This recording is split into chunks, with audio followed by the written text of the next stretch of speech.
اللہ سبحانہ وتعالی القدوس ہے، جو خود اپنی ذات میں، اپنی صفات میں، اپنے افعال میں، ہر چیز میں پاک ہے، ہر عیب سے بالا تر ہے، اور اسی طرح وہ پاک کرنے والا بھی ہے. جیسا کہ جنت کے لیے بھی یہ لفظ استعمال ہوتا ہے جو پاکیزگی کا مقام ہے. حدیث میں آتا ہے رسول اللہ صلی اللہ علیہ وسلم نے فرمایا، جو قدرت کے باوجود شراب ترک کر دیتا ہے، اللہ تعالیٰ فرماتے ہیں کہ میں اس کو ضرور حضیرت القدس یعنی پاکیزگی کے مقام یعنی جنت کی شراب پلاؤں گا. اور جو ریشم کو باوجود قدرت رکھنے کے یعنی وہ خرید سکتا ہے، پہن سکتا ہے، لیکن اس کو ترک کر دیتا ہے، یا مردوں کے لیے خاص طور پر، تو میں ضرور اس کو حضیرت القدس یعنی پاکیزگی کے مقام جنت میں سے ریشم پہناؤں گا. اسی طرح ہم دیکھتے ہیں کہ جبریل علیہ السلام کا نام بھی روح القدس ہے. قل نزلہ روح القدس من ربک بالحق، کہہ دیجئے اسے روح القدس نے تیرے رب کی طرف سے حق کے ساتھ تھوڑا تھوڑا نازل کیا ہے. اسی طرح تقدیس کا مطلب تطہیر، پاک کرنا ہے، جیسا کہ ہم نماز میں دعا کرتے ہیں اللہم باعد بینی و بین خطایایا کما باعدت بین المشرق والمغرب ونقنی من الخطایا کما ینقی الثوب الابیض من الدنس اللہم اغسل خطایایا بالماء والثلج والبرد.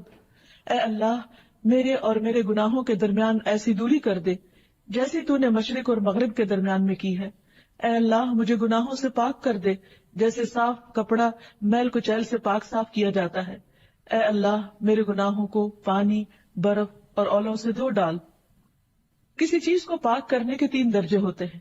نمبر 1، اس کو دور رکھنا، دور کرنا، یعنی اس چیز سے دور کرنا جو اس کے لیے ناپاکی کا سبب ہے، گندگی کا سبب ہے. نمبر 2، گندگی کو ہٹا دینا، جیسے یہاں پر کہا گیا کہ مجھے گناہوں سے پاک کر دے، یعنی جس طرح میلا کپڑا پاک کیا جاتا ہے، یعنی اس کو اس سے نکال دے. اور تیسرا یہ ہے کہ اس کو دھونا اور صاف کرنا، میرے گناہوں کو برف سے، پانی سے اور اولوں سے دھو ڈال. تو اسی طرح اللہ سبحانہ وتعالیٰ سے ہم دعا کرتے ہیں کہ وہ ہمارے گناہوں کو دھو ڈالے اور ہمیں ہر طرح کے عیب اور ان چیزوں سے بچائے جو ہمارے لیے دنیا اور آخرت میں شرمندگی کا باعث بننے والے ہوں. اسی طرح اس لفظ کے معنی میں برکت اور خیر کثیر بھی آتا ہے، جیسے ارض مقدس کو ارض مبارکہ بھی کہا گیا ہے، یعنی وہ جگہ جہاں اللہ سبحانہ وتعالیٰ نے بہت برکتیں رکھ دی، جس کا ذکر قرآن مجید میں بھی آتا ہے. سبحان الذی اسری بعبدہ لیلا من المسجد الحرام الی المسجد الاقصی الذی بارکنا حولہ.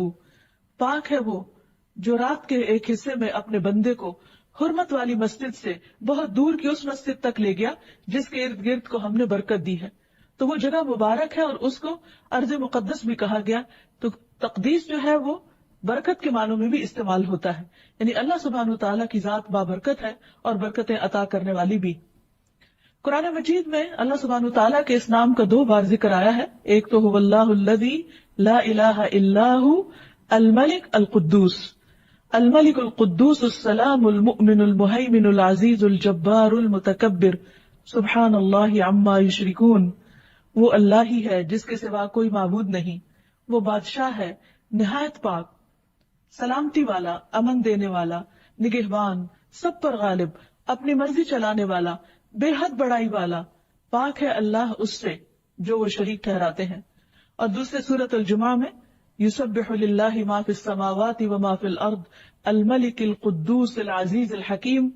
آسمانوں اور زمین میں موجود تمام مخلوق اس کی تسبیح کر رہی ہے جو بادشاہ ہے، مقدس ہے، غالب ہے، حکمت والا ہے. یہاں ایک خاص قابل ذکر بات یہ ہے کہ دونوں جگہ پر اللہ سبحانہ وتعالیٰ کا یہ نام الملک کے ساتھ آیا ہے کہ وہ حقیقی بادشاہ ہے، سب سے بڑا ہے، سارے اختیارات کا مالک ہے، لیکن اس کے ساتھ ساتھ نہایت پاکیزہ ہے اور پاکیزگی بخشنے والا ہے. اسی طرح احادیث میں بھی اس نام کا ذکر آتا ہے جس کا آگے جا کر ہم انشاءاللہ ذکر کریں گے. تو یہاں پر خاص طور پر جو چیز ہمیں سمجھنی چاہیے وہ یہ کہ انسان ہمیشہ سے اپنی فطرت میں خیر پسند ہے. اللہ سبحانہ وتعالیٰ نے اس کو خیر اور بھلائی پر پیدا کیا، اس لیے انسان اپنی ذات میں اس بات کا تقاضا کرتا ہے کہ وہ کسی ایسی ہستی کو جانے جو ہر عیب سے پاک ہو. انسان اپنی ذات میں پرفیکشن کی تلاش میں ہوتا ہے اور وہ بندوں کے اندر یہ صفات ڈھونڈتا ہے کہ ایسے بندوں سے اس کا تعلق ہو جن کے اندر کوئی عیب نہ ہو، کوئی خطا نہ ہو، کوئی غلطی نہ ہو، کوئی کمی کوتاہی نہ ہو. لیکن حقیقت یہ ہے کہ یہ ساری صفات تو صرف اللہ سبحانہ وتعالیٰ کے اندر ہی ہیں. اس لیے جب انسان کا تعلق اللہ تعالیٰ سے صحیح طور پر نہیں ہوتا، وہ اللہ تعالیٰ کو نہیں پہچانتا، تو پھر دنیا میں جب وہ صفات لوگوں کے اندر یا مخلوق کے اندر تلاش کرتا ہے تو اس کو مایوسی ہوتی ہے، اور یہ چیز اس کے لیے پریشانی کا باعث بنتی ہے. تو اللہ سبحانہ وتعالیٰ نے اپنے بندوں کو مایوس نہیں کیا. اس نے قرآن مجید میں اور نبی صلی اللہ علیہ وسلم کی زبان سے اپنا ایسا تعارف کروایا کہ جس سے ہمیں پتہ چلتا ہے کہ وہی وہ رب ہے جو ہر طرح سے پاک ہے، ہر طرح کے نقائص سے، ہر طرح کے شرک سے، ہر طرح کی کمزوریوں سے، ہر طرح کی بھول چوک سے، اور یہ صرف اسی کی ذات ہو سکتی ہے. اس لیے جب انسان دنیا سے پریشان ہوتا ہے اور لوگوں کی بہت سی چیزوں سے اس کو مایوسی ہوتی ہے تو پھر وہ اللہ سبحانہ وتعالیٰ کی طرف رجوع کرتا ہے، اور جب انتہائی پاکیزگی کے تصور کے ساتھ اس کی طرف راغب ہوتا ہے تو حقیقی معنوں میں اس کے دامن میں پناہ لیتا ہے. پھر یہ ہے کہ اللہ سبحانہ وتعالیٰ بندوں کو پاک بھی کرتا ہے. بندہ اپنے آپ کی پاکی کتنی بھی بیان کرے لیکن اللہ سبحانہ وتعالیٰ نے اس سے منع بھی کیا ہے، اور ایسا ممکن بھی نہیں. اللہ تعالیٰ فرماتے ہیں أَلَمْ تَرَ إِلَى الَّذِينَ يُزَكُّونَ أَنفُسَهُمْ بَلِ اللَّهُ يُزَكِّي مَن يَشَاءُ وَلَا يُظْلَمُونَ فَتِيلًا. کیا تم نے ان لوگوں کو نہیں دیکھا جو اپنے آپ کو پاک کہتے ہیں؟ بلکہ اللہ پاک کرتا ہے جسے چاہتا ہے. یعنی کوئی بھی اپنی پاکی دامن کے دعوے نہ کرے، کیونکہ ہر انسان خطا کار ہے اور اس سے غلطیاں ہوتی ہیں اور دن رات گناہ کرتا ہے انسان. تو اس لیے کوئی بھی یہ نہیں کہہ سکتا کہ میں معصوم ہوں یا میں ہر گناہ سے پاک ہوں. اللہ سبحانہ وتعالیٰ جس کو پاک کرے اور گناہوں کے بعد جس کی توبہ قبول کر لے اور جس کی خطائیں اس سے دور کر دے، جیسے کہ ہم دعا کرتے ہیں ہر نماز میں کہ اللہ تعالیٰ تو ہماری خطاؤں کو دھو ڈال. تو جب انسان اپنی ان خطاؤں کے دھونے کی اللہ سبحانہ وتعالیٰ سے دعا کرتا ہے تو اللہ تعالیٰ ہی اس کو پاک کرتا ہے اور پھر نتیجتاً اس کو آخرت کی پکڑ سے بچاتا ہے.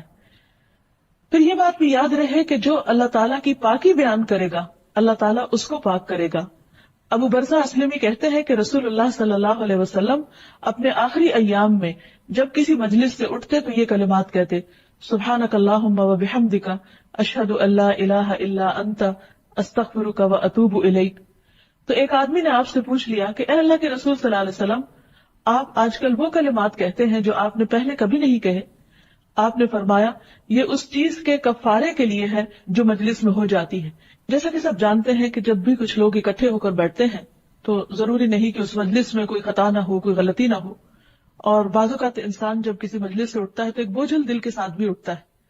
جب انسان بات چیت میں مشغول ہوتا ہے یا ہنسی مذاق میں یا ایک دوسرے کے ساتھ کسی بھی قسم کی گفتگو میں، تو اس وقت اس کو پتہ نہیں چلتا، لیکن اٹھنے کے بعد اس مجلس کے ختم ہونے کے بعد بعض اوقات دل پر بوجھ سا رہ جاتا ہے.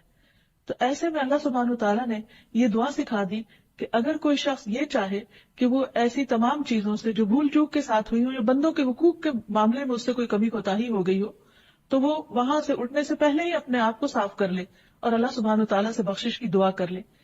پھر اسی طرح جو دوسروں پر ظلم نہیں کرتا اللہ سبحانہ تعالیٰ اس کو پاک کرتے ہیں، کیونکہ اللہ سبحانہ تعالیٰ خود پاک ہے اور پاکیزگی کو پسند کرتے ہیں. اللہ سبحانہ تعالیٰ ہر شرک سے بھی پاک ہے، اس کا کوئی شریک نہیں. اور پھر اس کے لیے لوگوں نے، انسانوں نے جتنے بھی قسم کے انداد یا شرکا بیان کیے ہیں، اللہ سبحانہ تعالیٰ ان سب سے بھی پاک ہے.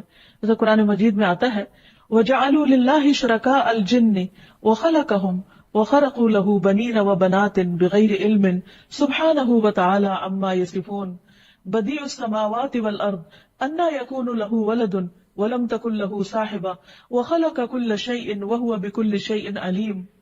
ان لوگوں نے جنوں کو اللہ کا شریک بنا دیا، حالانکہ اللہ ہی نے ان کو پیدا کیا. تو جس کو اللہ نے خود پیدا کیا وہ اللہ تعالیٰ کا شریک تو نہیں ہو سکتا. پھر بغیر علم کے اللہ کے لیے بیٹے اور بیٹیاں گھر ڈالے. جو کچھ یہ لوگ بیان کرتے ہیں اللہ اس سے پاک اور بہت بلند ہے. پھر اسی طرح ایک اور جگہ پر فرمایا قل ان کان للرحمن ولد فانا اول العابدین سبحان رب السماوات والارض رب العرش عما یصفون. آپ ان سے کہیے کہ اگر رحمان کا کوئی بیٹا ہوتا تو سب سے پہلے میں اس کی عبادت کرنے والا ہوتا. پاک ہے آسمانوں اور زمین کا رب جو عرش کا رب ہے اس سے جو وہ بیان کرتے ہیں۔ تو اللہ سبحانہ و تعالی ہر طرح کے شریکوں سے پاک ہے، یعنی اس کی ذات اتنی بلند، اعلیٰ و عرفہ ہے کہ اس کو کسی بھی مددگار کی اور کسی بھی سکسیسر کی ضرورت نہیں۔ پھر اللہ سبحانہ و تعالی ہر طرح کے نقص اور کمی سے پاک ہے، جیسے موت سے پاک ہے۔ قرآن مجید میں آتا ہے وَتَوَكَّلْ عَلَى الْحَيِّ الَّذِي لَا يَمُوتُ، اس ذات پر بھروسہ کیجئے، اس ذات پر اپنا اعتماد رکھیے جو ہمیشہ سے زندہ ہے اور اسے کبھی موت نہیں آئے گی۔ انسان چونکہ اپنی ذات میں کمزور ہے، انسان محتاج ہے، اس لیے وہ چاہتا ہے کہ وہ کسی ایسے سہارے کو پکڑے، اپنی مشکلات میں کسی ایسے کو تھامے کہ جو واقعی اس کو سہارا دینے والا ہو اور وہ کبھی ختم نہ ہو۔ انسان جب انسانوں کے اندر ایسے سہارے تلاش کرتا ہے، انسانوں کے اندر ایسے مددگار چاہتا ہے، تو ظاہر ہے کہ انسان تو کمزور ہے، دنیا کی ہر چیز فنا ہونے والی ہے، اس لیے انسان اگر ان میں سے کسی بھی چیز کے اوپر بھروسہ کرتا ہے تو وہ ایک نہ ایک دن سب ختم ہونے والے ہیں۔ اس لیے اللہ سبحانہ و تعالیٰ نے اس ہستی پر یعنی اپنی ذات پر توکل کا حکم دیا اور ساتھ ہی فرمایا کہ وہ اللہ وہ ذات ہے کہ الذی لا یموت، کہ جس کو موت نہیں آئے گی۔ پھر اسی طرح اسے اونگ اور نیند بھی نہیں آتی، لا تأخذہ سنۃ ولا نوم، اس لیے جب رات کو تمام لوگ سو جاتے ہیں تو اللہ سبحانہ و تعالیٰ نہیں سوتا۔ انسان زیادہ سے زیادہ کتنا جاگ سکتا ہے؟ اگر کوئی کسی کی مدد دل و جان سے بھی کرنا چاہے تو نہیں کر سکتا اپنی کمزوریوں کی وجہ سے، اپنی کوتاہیوں کی وجہ سے، لیکن اسے ایک ایسی ہستی چاہیے کہ جو ان کمیوں سے پاک ہو، اور وہ صرف اللہ سبحانہ و تعالیٰ ہی کی ذات ہو سکتی ہے۔ اس لیے اس پر ہی بھروسہ کرنا چاہیے، اس کو ہم چاہیں تو دن میں پکاریں، چاہیں تو رات کو پکاریں، وہ ہر حال میں سنتا ہے۔ وہ صرف سوتا ہی نہیں، اس کو اونگ بھی نہیں آتی، اس کو تھکاوٹ بھی لاحق نہیں ہوتی، وہ ایک لمحے بھر کے لیے بھی غافل نہیں ہوتا، اور وہ ہر وقت سنتا ہے۔ وہ اونچی آواز سے بھی سنتا ہے اور وہ آہستہ آواز سے بھی سنتا ہے، وہ دکھی دلوں کی پکار بھی سنتا ہے، اور وہ عام حالات میں بھی جب بندہ اس کو پکارتا ہے وہ اس کو سنتا ہے۔ پھر اسی طرح اللہ سبحانہ و تعالیٰ ہر طرح کے ظلم سے پاک ہے۔ قرآن مجید میں آتا ہے ان اللہ لا یظلم مثقال ذرۃ، اللہ سبحانہ و تعالیٰ کسی پہ ذرے برابر بھی ظلم نہیں کرتا۔ وَإِن تَكُ حَسَنَةً يُضَاعِفْهَا، اگر وہ ذرہ نیکی کا ہوتا ہے تو اسے کئی گنا بڑھا دیتا ہے۔ وَيُؤْتِ مِن لَّدُنْهُ أَجْرًا عَظِيمًا، اور وہ اپنے پاس سے بہت بڑا اجر عطا کرتا ہے، یعنی بندوں کی کوششوں کو، بندوں کی نیکیوں کو اپنی رحمت سے قبول کرنے والا ہے۔ اور کس طرح قبول کرتا ہے کہ کوئی ایک قدم بڑھتا ہے تو اللہ سبحانہ تعالیٰ اس کی طرف 10 قدم آتے ہیں۔ پھر اسی طرح ایک اور جگہ پر فرمایا کہ ان اللہ لا یظلم الناس شیئا، اللہ تعالیٰ لوگوں پر کچھ بھی ظلم نہیں کرتا۔ ولکن الناس انفسهم یظلمون، لیکن لوگ خود اپنی جانوں پر ظلم کرنے والے ہیں۔ یعنی کسی پہ ظلم کرنا یہ ایک بہت بڑا عیب ہے، اللہ سبحانہ تعالیٰ اس عیب سے پاک ہے۔ رسول اللہ صلی اللہ علیہ وسلم نے فرمایا بے شک اللہ تعالیٰ کسی مومن سے ایک نیکی کا بھی ظلم نہیں کرے گا، یعنی اگر کسی نے کسی وقت چھوٹی سی بھی کوئی کوشش کی ہے تو اس کو بھی قبول کرتا ہے اور اس کو ضائع نہیں کرتا۔ بعض اوقات ہم بہت دعائیں مانگتے ہیں اور ہماری دعائیں سنی نہیں جاتی، یا بعض اوقات ہم بہت عبادت کرتے ہیں یا صدقہ خیرات کرتے ہیں اور اس کے بدلے میں ہم چاہتے ہیں کہ ہمارا کوئی کام ہو جائے یا جو دعا ہم کر رہے ہیں وہ قبول ہو جائے، لیکن نتائج ہماری مرضی کے خلاف آتے ہیں، تو اس وقت انسان سمجھتا ہے کہ شاید اس کی دعا قبول نہیں کی گئی، یا اللہ تعالیٰ نے اس کی نیکی کو قبول نہیں کیا، یا اللہ تعالیٰ اس کی سن نہیں رہا۔ ایسا نہیں ہوتا، جیسا کہ حدیث سے پتہ چلتا ہے کہ اللہ سبحانہ و تعالیٰ سنتا تو ضرور ہے، ہاں قبولیت کے طریقے مختلف ہیں۔ ایک تو یہی ہے obviously کہ انسان جو مانگے وہی اس کو مل جائے، لیکن ہمیشہ ایسا نہیں ہوتا، کیونکہ ایک ہماری چاہت ہوتی ہے اور ایک اللہ سبحانہ و تعالیٰ کی، اور اللہ سبحانہ و تعالیٰ صرف ہمیں دیکھ کر ہمارے لیے فیصلہ نہیں کرتا، وہ سارے کائنات کو سامنے رکھ کر ہر ایک کو اس کا حق دیتا ہے۔ بعض اوقات ایک چیز کو ہم اپنے طور پر اپنے لیے بہت اچھا سمجھ رہے ہوتے ہیں، حالانکہ اللہ سبحانہ و تعالیٰ کے نزدیک وہ ہمارے لیے بہتر نہیں ہوتی۔ تو بعض اوقات اللہ تعالیٰ جو مانگتے ہیں وہ دے دیتا ہے، لیکن بعض اوقات وہ نہیں دیتا، مگر ضائع کچھ نہیں کرتا، ظلم نہیں کرتا، ایک نیکی جو انسان کرتا ہے اس میں بھی کمی نہیں کرتا، اور وہ اس کی بجائے اس سے کوئی مصیبت ٹال دیتا ہے۔ یعنی بعض اوقات انسان ایک چیز مانگ رہا ہوتا ہے، لیکن اگر وہ اس کو مل جائے تو شاید اس سے کچھ فائدہ نہ اٹھا سکے کسی اور حادثے کی وجہ سے یا پریشانی کی وجہ سے، تو اللہ تعالیٰ اس کے بدلے میں اس کو ایسی مصیبت اور ایسی پریشانی سے بچاتے ہیں کہ جس کا اس انسان کو خود بھی نہیں پتا ہوتا کہ وہ آگے آ رہی ہے۔ اسی طرح بعض اوقات نہ تو دعا قبول ہوتی ہے اس طرح جس طرح ہم چاہتے ہیں، اور نہ ہی کوئی پریشانی ٹلتی ہے، بلکہ اللہ تعالیٰ ان سب دعاؤں کا جواب آخرت کے لیے ذخیرہ کر دیتا ہے، اور وہ دن ہوگا جب انسان ایک ایک ذرے جیسی نیکی کا بھی محتاج ہوگا. بعض اوقات انسان ویسے کوئی خاص عبادت نہیں کرتا، لیکن مشکل پڑنے پر اللہ تعالیٰ کی طرف ضرور رجوع کرتا ہے، خوب خوب دعائیں کرتا ہے. اب اللہ تعالیٰ کو پتا ہے کہ اس بندے کا آخرت کے لیے اپنا خزانہ خالی ہے، اس کے پاس وہ اعمال نہیں ہیں کہ جو اسے کل کام آنے والے ہیں، اور وہ اس کی طرف توجہ بھی نہیں دے رہا. مثلا نماز ہی نہیں پڑھ رہا، یا کوئی اور اچھے اچھے کام جو اللہ تعالیٰ نے اس سے کہے وہ کر ہی نہیں رہا. اب اللہ تعالیٰ اس کے اوپر کوئی ایسی مشکل ڈالتا ہے تاکہ وہ دعائیں کرے. وہ کمی کوتاہی جو اس سے ہوئی ہے دوسرے فرائض کو چھوڑ کر، تو وہ ان دعاؤں کے ذریعے پوری ہو جائے. اور پھر انسان دعائیں کرتا چلا جاتا ہے. ان دعاؤں کی برکت سے اس کے اعمال کی اصلاح بھی ہوتی، اس کا دل نرم ہوتا ہے، کیونکہ مشکلات انسان کے اندر ایک نرمی پیدا کرتی. جب وہ دل کی نرمی آتی ہے تو پھر انسان اور اللہ تعالیٰ کی طرف رجوع کرتا ہے. بعض اوقات انسان عیش و عشرت میں، آرام میں، سکون میں، خوشحالی میں اللہ کی طرف راغب نہیں ہوتا، لیکن جب اس کے اوپر کوئی تکلیف آتی ہے تو ضرور اللہ کو پکارتا ہے. اور جب اللہ تعالیٰ کو پکارتا ہے تو اللہ کے قریب ہوتا ہے. اور اللہ تعالیٰ اپنے بندے پر شفقت کرتے ہوئے، مہربانی کرتے ہوئے یہ چاہتا ہے کہ بندہ اس کی طرف راغب ہو. اور انسان سمجھتا ہے کہ شاید یہ تکلیف اللہ کی ناراضگی کا سبب ہے، حالانکہ یہ بلیسنگ ان ڈسگائز ہوتا ہے کہ اللہ تعالیٰ تکلیف میں ڈال کے بندے کی بھلائی چاہ رہا ہوتا ہے کہ وہ پلٹ آئے. اور جیسے ایک اور روایت میں آتا ہے کہ بعض اوقات انسان کے اعمال ایسے نہیں ہوتے کہ جو اسے ایک خاص مقام تک پہنچا سکے، تو اللہ تعالیٰ انسان کو کسی آزمائش میں مبتلا کرتا ہے تاکہ وہ اس آزمائش میں صبر کر کے اور دعا کر کے اس درجے تک پہنچ جائے جس پر اللہ تعالیٰ اس کو پہنچانا چاہتا ہے. اس لیے انسان اگر اللہ تعالیٰ پر اعتماد کرے کہ اس کے ہر حال میں خیر ہے، اس کے اللہ تعالیٰ کے ہر فیصلے میں بھلائی ہے، اور بظاہر اگر نظر نہ بھی آ رہا ہو تو بھی جب یہ انسان سمجھ لیتا کہ اللہ تعالیٰ پاک ہے، ہر عیب سے پاک ہے، ہر ظلم سے پاک ہے، تو پھر اسے اللہ کے فیصلوں کا یقین آنے لگتا ہے. پھر وہ اللہ تعالیٰ پر اپنے اعتماد کو بڑھا دیتا ہے. اور پھر اللہ تعالیٰ ہر طرح کے جھوٹ سے بھی پاک ہے، جیسے قرآن مجید میں آتا ہے وَمَنْ أَصْدَقُ مِنَ اللَّهِ حَدِيثًا، اور اللہ سے زیادہ بات میں کون سچا ہے. یعنی اللہ تعالیٰ کی بات سب سے سچی ہے. اگر اللہ تعالیٰ نے کسی بات پر اجر کا وعدہ کیا ہے تو وہ ضرور دے گا. اس لیے اللہ تعالیٰ پر اعتماد میں ہی انسان کے لیے خیر و بھلائی ہے، کیونکہ نبی صلی اللہ علیہ وسلم نے فرمایا اللہ تعالیٰ کسی مومن سے ایک نیکی کا بھی ظلم نہیں کرتا، یعنی ایک نیکی کا بھی حق نہیں مارتا. دنیا میں اس کا بدلہ اس کو عطا کیا جائے گا اور آخرت میں بھی اس کو جزا دی جائے گی. یعنی بعض اوقات ہم چاہتے ہیں کہ ہمیں کسی مخصوص شکل میں بدلہ ملے، لیکن اللہ تعالیٰ کے ہاں اس سے بہتر راستہ کوئی اور ہوتا ہے جس کے ذریعے وہ اس کو بدلہ دینا چاہتا ہے، مگر ہم اس کو نہیں سمجھ رہے ہوتے. اور اس کے برعکس کافر کو دنیا میں ہی بدلہ دے دیا جاتا ہے ان نیکیوں کا جو وہ اللہ کے لیے کرتا ہے، یہاں تک کہ جب آخرت میں فیصلہ ہوگا تو وہاں اس کے لیے کوئی نیکی نہ ہوگی جس کا اسے بدلہ دیا جائے. پھر اسی طرح اللہ سبحانہ و تعالیٰ اپنے وعدوں کی خلاف ورزی بھی نہیں کرتے، یعنی اس کے اندر یہ عیب بھی نہیں ہے.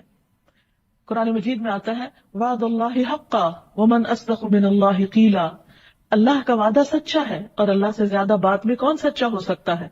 اس لیے انسان کو اس بات پر یقین رکھنا چاہیے کہ میرا رب اپنے وعدوں میں چونکہ سچا ہے، اس لیے اس کے وعدے پر اعتبار کرتے ہوئے جو اس کا حکم ہے میں اس کو مان لوں تو اس میں میرے لیے خیر اور بھلائی ہی ہے.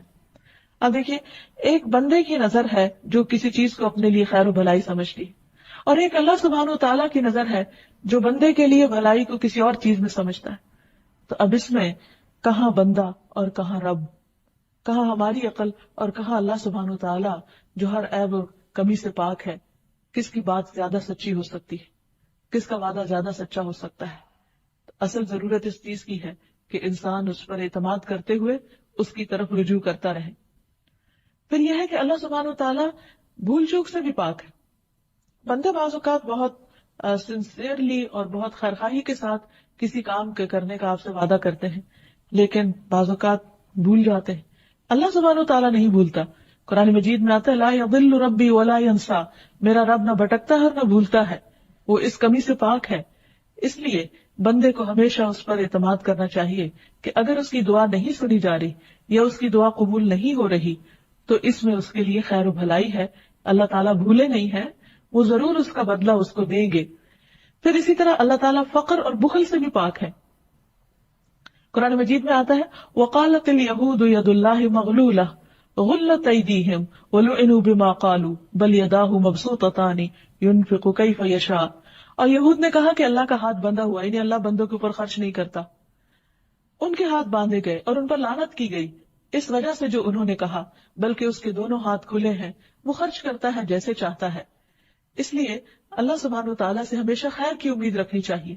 اور انسان اگر سارے کے سارے اول و آخر بھی اللہ سبحانہ و تعالیٰ سے مانگے اور وہ سب کو عطا کرے تو بھی اللہ تعالیٰ کے خزانوں میں کسی قسم کی کوئی کمی نہیں آتی. پھر اسی طرح اللہ سبحانہ و تعالیٰ جیسا کوئی بھی نہیں.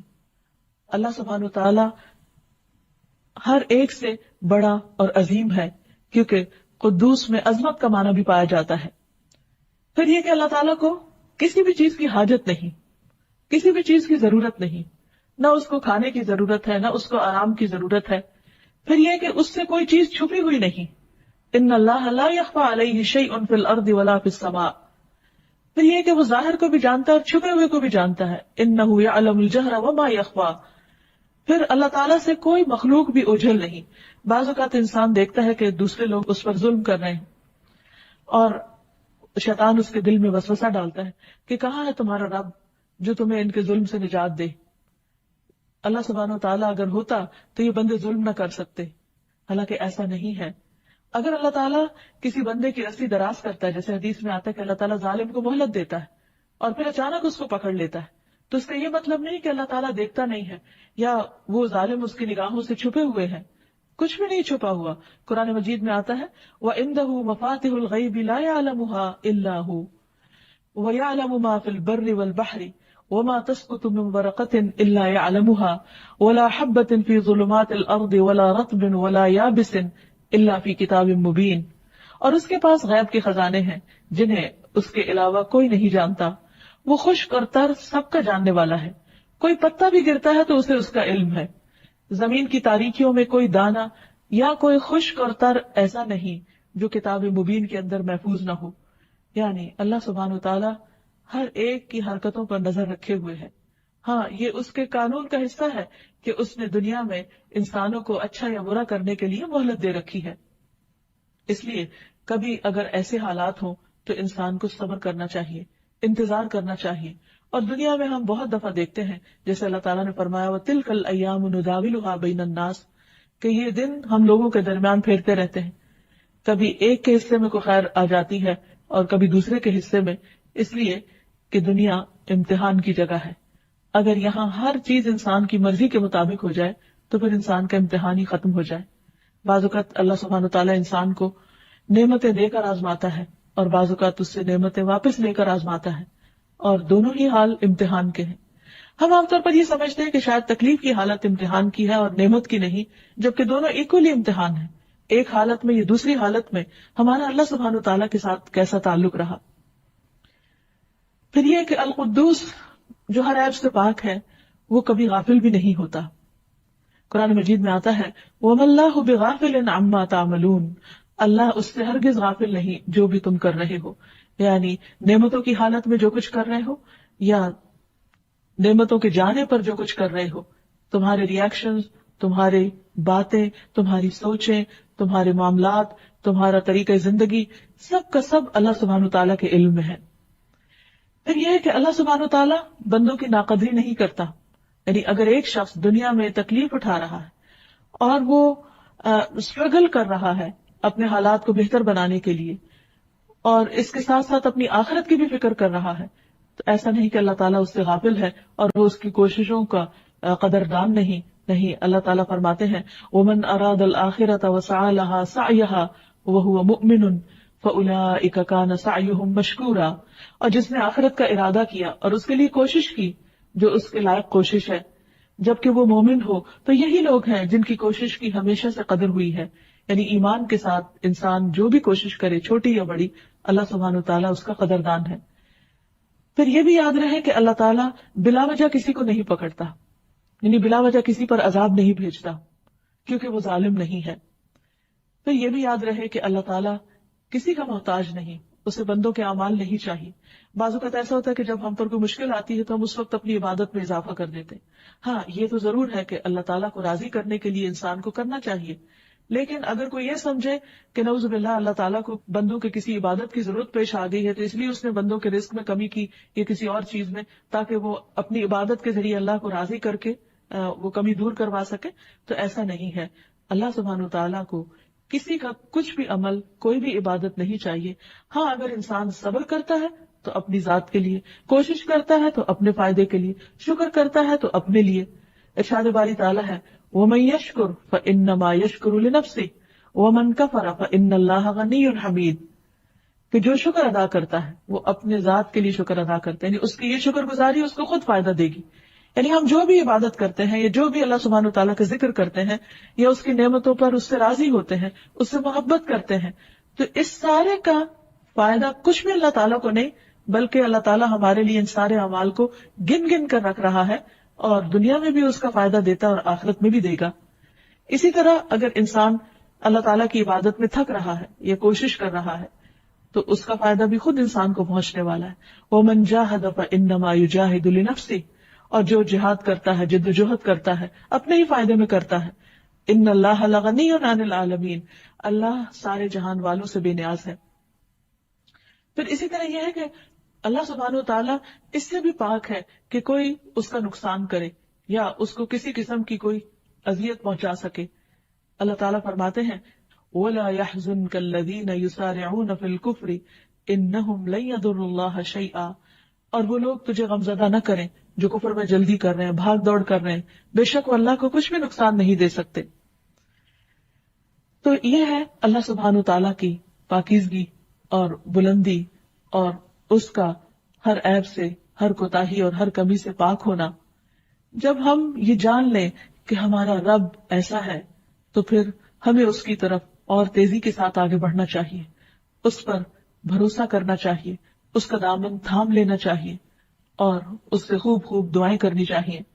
رسول اللہ صلی اللہ علیہ وسلم اللہ سبحانہ تعالیٰ کے اس نام کے ساتھ خاص طور پر اپنے رکوع اور سجدے میں دعا کیا کرتے تھے سبوح قدوس رب الملائکۃ والروح، سبوح قدوس رب الملائکۃ والروح، کہ اللہ تعالیٰ بہت پاک ہے، وہ ہستی کہ جس کی بہت زیادہ تسبیح کی جانی چاہیے، اور جو ہر عیب اور ہر نقص سے پاک ہے، جو ملائکہ اور روح کا رب ہے.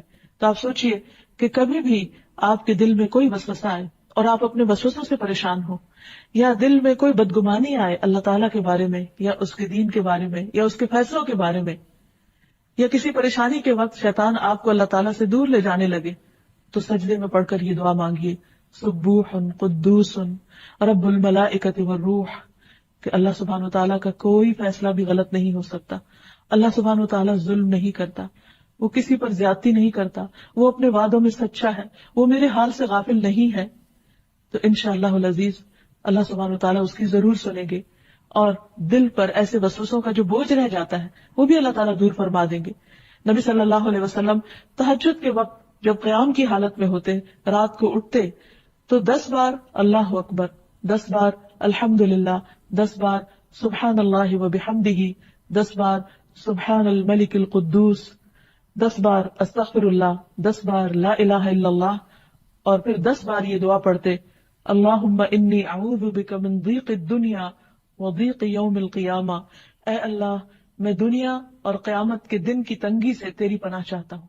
اے اللہ میں اس سے تیری اپنے آپ کو تیری حفاظت میں دیتا ہوں کہ دنیا میں مجھ پر حالات تنگ ہو یا قیامت کے دن مجھ پر کوئی تنگی ہو.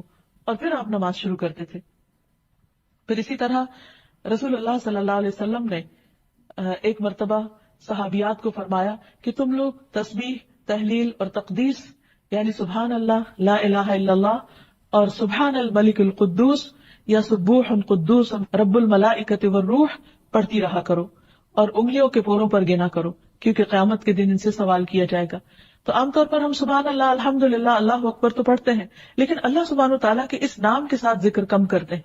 تو اس لیے آپ نے یہ جو خاص تاکید فرمائی کہ اس نام کے ساتھ پکارو اللہ تعالیٰ کو، تو ہمیں اس کا بھی اہتمام کرنا چاہیے.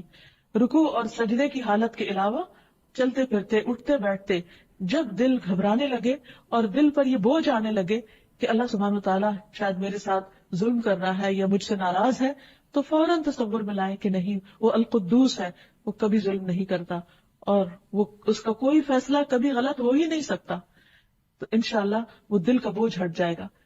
پھر اسی طرح یہ ہے کہ عام حالات میں بھی اللہ سبحانہ تعالیٰ کی تعریف اور تسبیح کرتے رہنا چاہیے، اور اپنے خیالات کو، اپنے عقائد کو ہر طرح کے شرک کی نجاست سے پاک رکھنا چاہیے، اور اپنے تمام اعمال کو اللہ کے لیے خالص کرنا چاہیے۔ یعنی جس طرح اللہ سبحانہ تعالیٰ پاک ہے تو وہ پاک چیز کو ہی قبول کرتا ہے، تو ہمیں اپنی جسمانی، روحانی، ذہنی اور سوچوں تک کی صفائی اور اپنی نیت کی بھی صفائی رکھنی چاہیے۔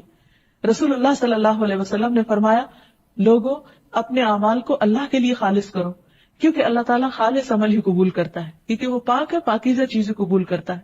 اسی طرح ہمیں اپنے دلوں کی بھی صفائی کرنی چاہیے، اپنے دلوں کو بھی پاک کرنا چاہیے ہر طرح کے حسد سے، بغض سے، نفرت سے، اور بندوں کے بارے میں بدگمانی سے، اور خود اللہ سبحانہ وتعالیٰ اور اس کے رسولوں اور اس کے فرشتوں کے بارے میں بھی بدگمانی سے، اور طرح طرح کے گناہوں سے، کیونکہ جب انسان کے دل پر گناہ چھا جاتے ہیں تو اس کا دل زنگ آلود ہو جاتا ہے۔ پھر اسی طرح اپنے آپ کو ہمیں اخلاقی برائیوں جیسے جھوٹ، غیبت، طعنہ زنی اور اسی طرح کی اور ایسی کبھی زبان کی خرابیوں سے بھی محفوظ رکھنا چاہیے، تاکہ وہ اللہ سبحانہ وتعالیٰ کی ناراضگی کا سبب نہ بنے۔ بعض اوقات انسان ایک کلمہ زبان سے ایسا نکالتا ہے جس کی وجہ سے وہ جہنم میں اوندھے منہ گرا دیا جاتا ہے، اور اس کی ساری زندگی کی نیکیاں ضائع ہو جاتی ہیں، کیونکہ اللہ سبحانہ وتعالیٰ پاک ہے، اور اس کی پاکیزگی کا معیار بہت بلند ہے۔ اسے اپنے بندوں سے کسی بھی قسم کی نجاست اور گناہ جو ہے وہ پسند نہیں۔ اسی طرح یہ کہ عبادت میں جسمانی طہارت اور لباس کی طہارت کا بھی خیال رکھنا چاہیے، وضو اور غسل کے ذریعے طہارت کا اہتمام کرنا چاہیے۔ پھر مال میں پاکیزگی اختیار کرنی چاہیے، حلال طریقوں سے کمانا چاہیے، اور اس مال کی زکوٰۃ بھی ادا کرنی چاہیے۔